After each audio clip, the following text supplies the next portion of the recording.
It's 250 years since the Declaration of Independence, the 13 colonies separating themselves from the British Crown. Has it been a success? Has it been a failure?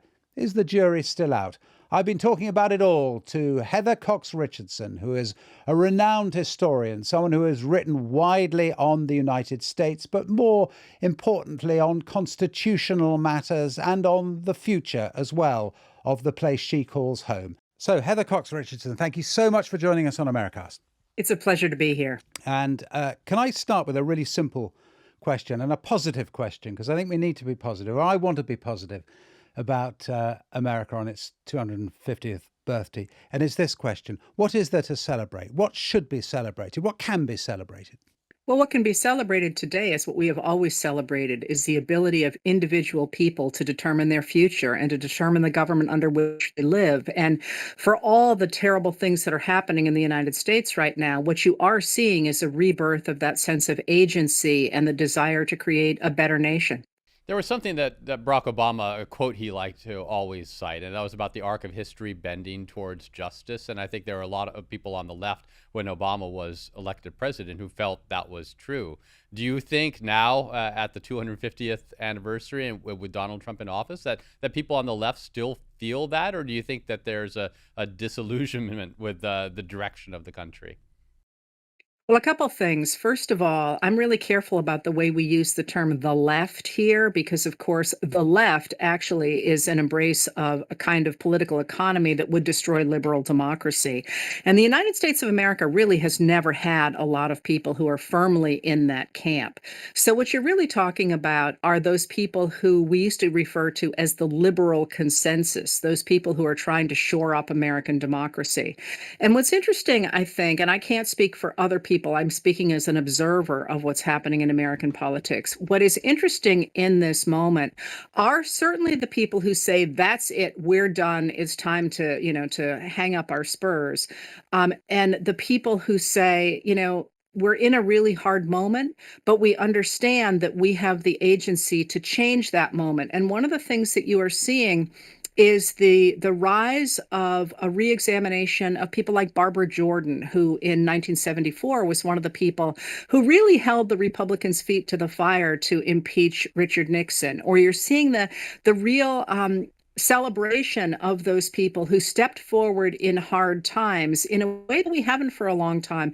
And part of that as well, I think, speaks to how many people are interested in history again in a way that they haven't been for a long time. I'm fascinated when you talk about the liberal, the idea of those who are on the left being still supporters of the liberal project that is the United States. Because one of the suggestions, and this was made some time ago by Richard Rorty, the wonderful philosopher who I think is now dead, but he wrote this book called Achieving Our Country, a quote from James Baldwin. And it was the idea was the Baldwin idea. Baldwin, of course, African-American, gay in a time when that wasn't allowed either, or certainly wasn't socially acceptable, and at a time when Jim Crow still existed, lived abroad, etc., etc. James Baldwin still suggesting to Americans that the country was achievable. The things that were promised originally 250 years ago could be achieved by everyone in it. And Richard Rorty's point being, I'm not sure, this goes to Anthony's point really, I'm not sure, he said, and this was a decade or so ago, not sure that people on the left are fully signed up to the liberal project anymore. In other words, they don't believe anymore that the country is achievable. And when you hear the rhetoric of some on the progressive left, as they style themselves now, he's got a point, hasn't he? Yes, but those people don't speak for a majority of the American people. And one of the reasons that I make that distinction between the left and the liberal consensus is because the American political project has swung so far to the right that one of the points I like to make in this moment is those people in the United States for the most part. Now, of course, because of the way our primaries work and because of the fact we're in this moment of political transition, everybody on both sides occasionally tosses up somebody that I know professionally as wackadoodles. So, we're going to put those out of the picture. But if you think about those people who are currently being called the progressive left or even democratic socialists and calling themselves democratic socialists, their policies are actually to the right of the Republican Party in 1956.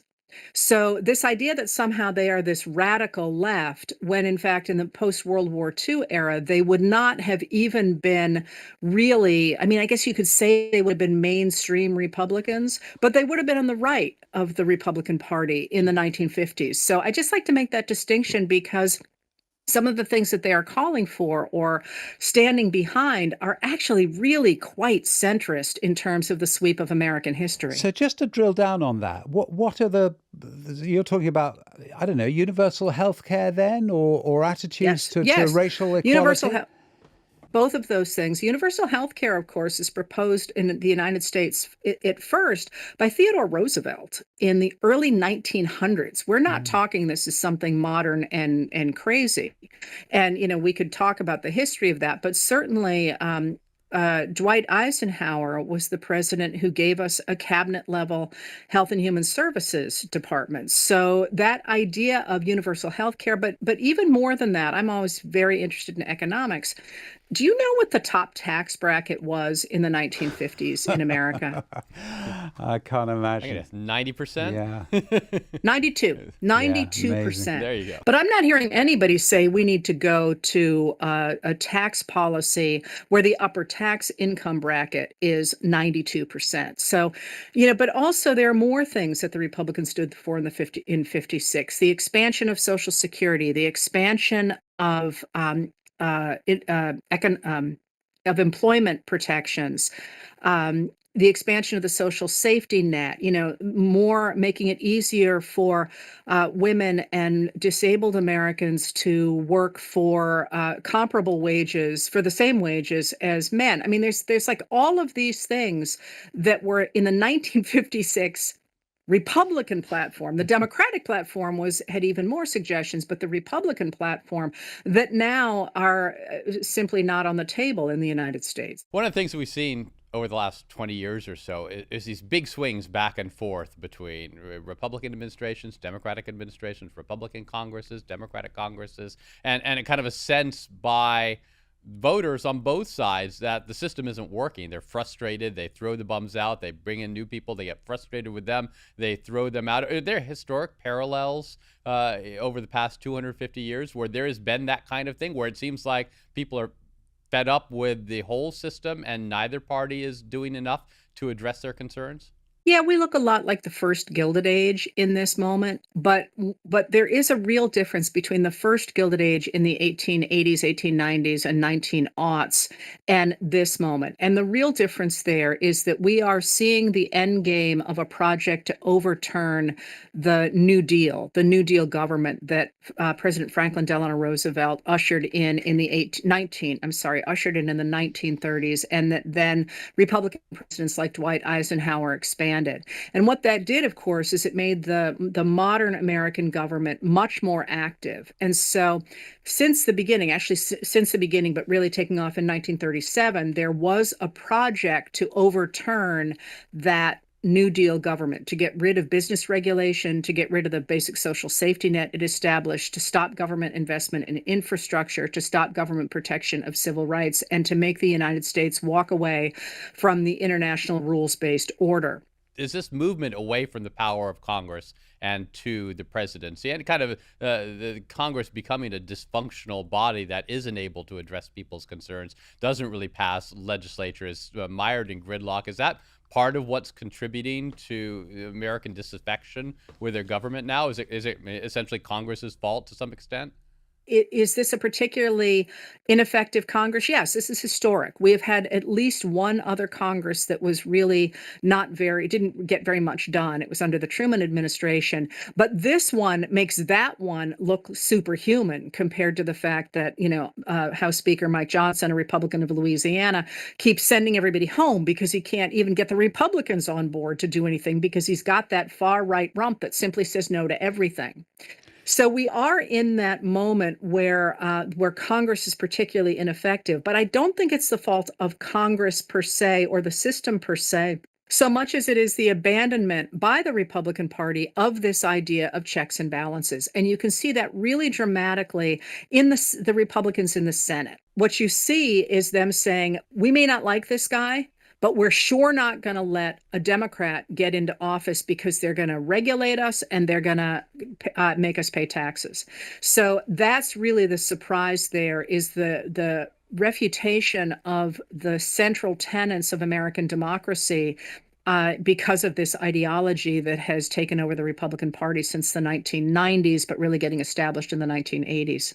Cards on the table, Heather. I really like America. I lived there for a decade. I have a child who's a US citizen. I felt when I lived there, I felt nothing particular about it. And to be perfectly honest, I came to America initially not because I was particularly interested in it, but because I lived in Brussels and it rained a lot and I wanted to go somewhere for the BBC that was a pleasanter place to live. But I developed such an affection for it because there is something away from the politics, it seems to me, something in the air, something in the water, America's can-do spirit that just does seem to me to differentiate you from pretty much anywhere else I've ever lived or visited. Well, that's lovely to hear. I mean, as a historian, I could refute that in any number of ways. I will say, I think that, the American people, with all our exceptions, are pretty decent people, and are pretty decent to the people that they consider within their community. And therein lies both a brilliant achievement and a terrible weakness because of that, the ability to manipulate that to create a political enemy. But we could talk again about the great history of how Americans developed that idea, as you say, that can-do spirit. But of course, Tocqueville put it in Democracy in America, that's the heart of America. I'm not entirely sure I buy it, but I'm glad you found it. Interesting that you don't entirely buy it, because why in that case? So you're a skeptic on that. Why in that case? And I was asked this question the other day by someone, and I wasn't fully able to answer it, or I gave a very weedy answer that you will be able to give a much better one, or possibly you'll disagree with it completely. The question that I was asked is, why has America been so successful? Why is it so mighty? Why is it so incredible as a force in the world? Whereas, I mean, they were making a distinction between America and Canada or Australia or other kind of English-speaking places around the world, or indeed other nations, actually. What is it about America that allowed it to dominate the last century and to a very great extent to dominate this century as well? What is the secret sauce?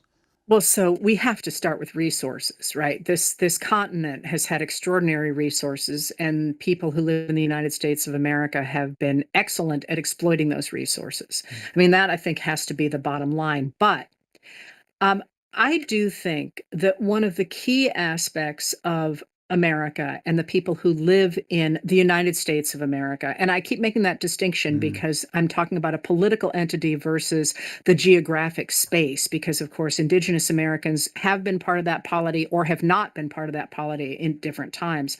But there is inherent in the United States a really powerful and profound tension.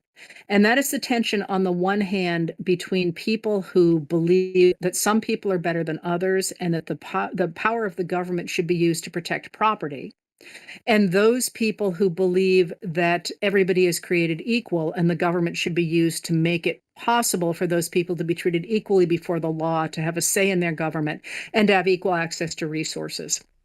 And that tension, which maps over gender, it maps over race, it obviously maps over class, has meant that America, and obviously I can't speak for any other countries, I study America, but that has meant that the tensions that have made this country a terribly dark country at times, our lynching, our massacres of indigenous Americans. I mean, you and I could make this list go on, is balanced by the opposite. Americans saying, getting the upper hand when they want to promote equality and standing up for the right to vote, standing up for the expansion of rights. And to me, that's what the United States really is defined by, that tension between these groups of people, those who have rights and those who want rights, and how they jockey to create a government. And that means that American democracy will never be finished. It also means that American democracy will never be perfect because, as I like to say, people are going to people, right? We have good people and we have bad people. But what that has done, I think, is it has opened up an avenue for new languages and new ideas and new music and new innovation, new ways of living together, new philosophies in that tension that perhaps are less possible in places that have less fundamental tensions in their society. Just an idea. Mm-hmm. Yeah, one of the things that we're celebrating now, and you hear a lot of, is celebrating America's founding and the founding fathers and how great America was from the get-go. Was America a success from the start? Was it economically, was it politically a success from the start, or was it something that was built over time? I'm laughing because no, of course not. It was not a success from the start, because think about it. I mean, what the founders did was crazy.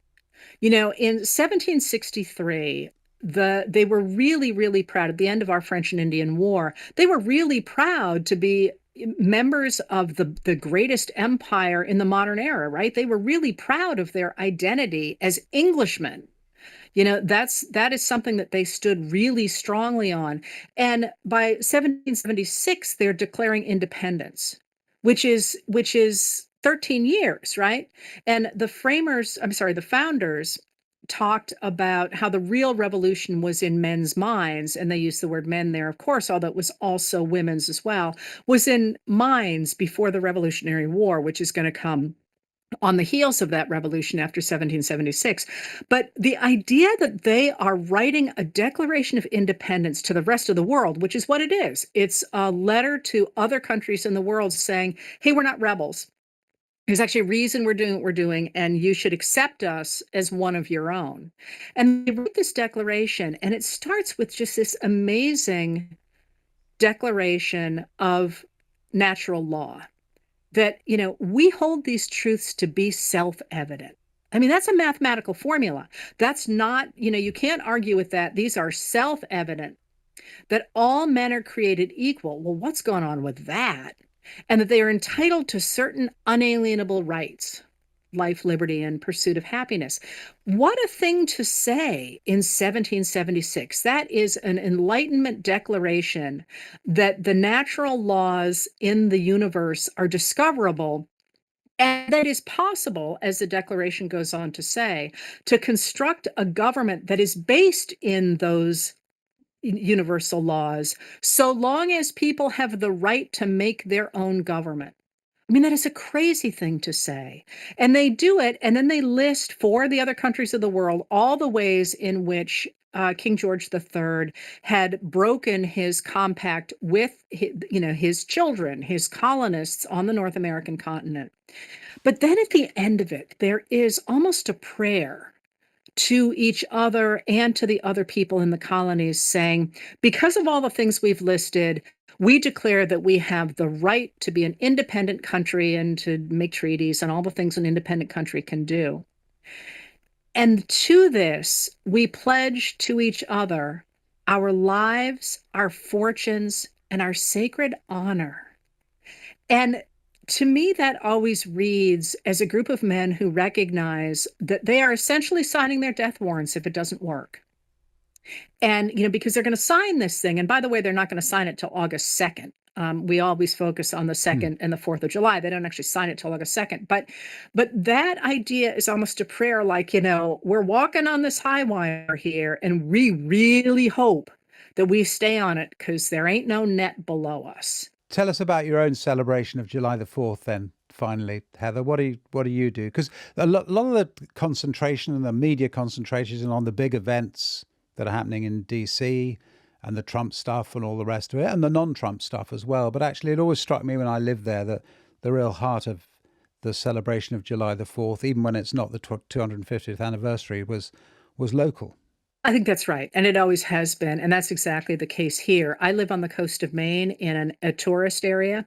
So we get a ton of people. My entire extended family comes home for this weekend. And, it's basically a nonstop celebration. You're out on the water and so on. And having dinners with people. And it's sort of our version, if you will, of Thanksgiving. But I will point out that I think this year is a little bit different than other years because we have such a fraught midterm election coming up in November. And one of the things I think that has created sort of a dam that is now breaking is many of us were expecting the federal government to do something for the 4th of July, for this 4th of July, as it did in many of our memories in 1976. And then when it's turned out that there really has not been the sort of national celebration because the money that Congress appropriated for local and state celebrations got subsumed by Trump's own Freedom 250. And that has become things like the Great American State Fair on the Mall, which is incredibly poorly attended and apparently not terribly well organized.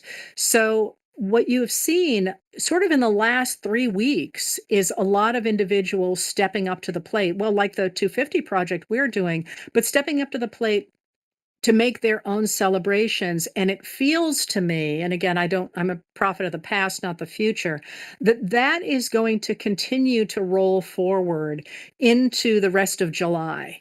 And these celebrations of the Declaration, what it means to be an American, I've seen a lot of people handing out constitutions, and it is my suspicion that we'll see that sort of who are we question and the celebrations of who we are going into what is absolutely going to be a fraught summer and then roll into the midterms. So with the principles at stake in the midterms. So somebody said to me, well, I really wish I'd gotten on this because I think that the 4th of July is too soon for me to do anything and then it's going to be over. I said that to me just in the next couple of days. And I said, I actually don't think it is going to be over. I think we're going to celebrate the holiday as we always do, but those themes are perhaps going to continue to roll forward at least into November and with luck a little further. Heather Cox Richardson, happy 4th of July and all the 4th of Julys that come in the future too. Thanks so much for talking to us.